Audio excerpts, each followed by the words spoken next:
ഇനി എല്ലാവരും കാത്തിരിക്കുന്നത് ശ്രീലങ്കൻ പരമ്പരയ്ക്ക് വേണ്ടിയാണ്.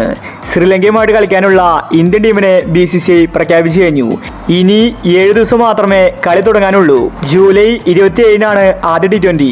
ഇപ്പോഴിതാ ഇന്ത്യൻ താരങ്ങൾ പരിശീലന മത്സരം കളിച്ചിരിക്കുകയാണ്. സൂര്യകുമാറിന്റെ ക്യാപ്റ്റൻസി കീഴിലാണ് ഇന്ത്യൻ താരങ്ങൾ കളിച്ചിരിക്കുന്നത്. ഇന്നത്തെ മത്സരത്തിൽ സൂര്യയും സഞ്ജുവുമാണ് അടിച്ചു കളിച്ചത്. ഇതിനെക്കുറിച്ചാണ് നമ്മൾ ഇന്നത്തെ വീഡിയോയിൽ നോക്കുന്നത്. ഇത്തരം ക്രിക്കറ്റ് ന്യൂസിന് വേണ്ടി ഈ ചാനൽ മറക്കാതെ സബ്സ്ക്രൈബ് ചെയ്യൂ. സിംബാബ്വേയുമായിട്ട് അവസാനത്തെ T20-യിൽ സഞ്ജു മികച്ച കളി കാഴ്ചവെച്ചിട്ടുണ്ടായിരുന്നു. 50-ആണ് സഞ്ജു അടിച്ചിട്ടുണ്ടായിരുന്നത്.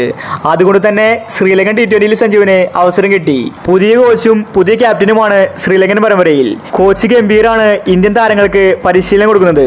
അതുപോലെ സൂര്യയാണ് ക്യാപ്റ്റൻ. ഇന്ത്യൻ ടീമിൽ ഇപ്പോൾ ഏറ്റവും കൂടുതൽ സഞ്ജുവിനെ സപ്പോർട്ട് ചെയ്യുന്ന താരം അത് സൂര്യകുമാറാണ്. അതുകൊണ്ട് സഞ്ജു സാംസൺ പ്ലേയിങ് ലെവലിൽ ഉണ്ടാകുമെന്നത് ഉറപ്പാണ്.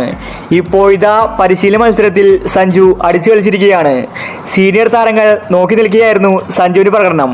സഞ്ജുവിന്റെ കളി കണ്ട് കോച്ച് ഗംഭീർ പോലും ഒന്ന് ഞെട്ടിയിരിക്കുകയാണ്. അതുപോലത്തെ വെടിക്കെട്ട് ബാറ്റിംഗ് ആണ് സഞ്ജു ഇന്ന് കാഴ്ചവെച്ചത്. ഗംഭീറിന് ശരിക്കും മനസ്സിലായി സഞ്ജുവിന്റെ കളി എങ്ങനെയാണെന്ന്. നെറ്റ്സിൽ സഞ്ജു തകർത്തടിക്കുന്ന വീഡിയോ സോഷ്യൽ മീഡിയയിൽ കാണാനുണ്ട്. ഏകദിനത്തിൽ സഞ്ജുവിനെ എടുത്തിട്ടില്ല. അതിന് പ്രതികാരം സഞ്ജു ഇപ്പോൾ തീർത്തിരിക്കുകയാണ്. സഞ്ജു ശ്രീലങ്കൻ T20-യിൽ കത്തിക്കയറുമെന്നത് ഉറപ്പാണ്. പരിശീലന മാച്ചിൽ തന്നെ ഇങ്ങനെയാണ് കളിക്കുന്നതെങ്കിൽ ഉറപ്പായിട്ടും ശരിക്കുമുള്ള മാച്ചിൽ സഞ്ജു കസറും. ഇന്ന് സഞ്ജു മാത്രമല്ല സൂര്യകുമാറും മികച്ച കളിയാണ് കാഴ്ചവെച്ചത്. സൂര്യ T20 ക്യാപ്റ്റനായപ്പോൾ കളി ഒന്നും കൂടി മാറിയിരിക്കുകയാണ്. കോച്ച് ഗംഭീർ സഞ്ജുവിനടക്കമുള്ള താരങ്ങളെ വളർത്തിയെടുക്കാനാണ് തീരുമാനം.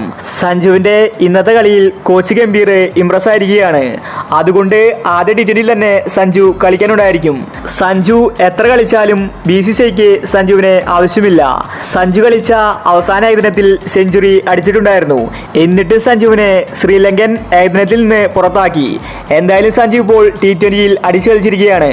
അപ്പോൾ ഇത്തരം ക്രിക്കറ്റ് ന്യൂസിന് വേണ്ടി ഈ ചാനൽ മറക്കാതെ സബ്സ്ക്രൈബ് ചെയ്യൂ. Check out the website in comment section and play.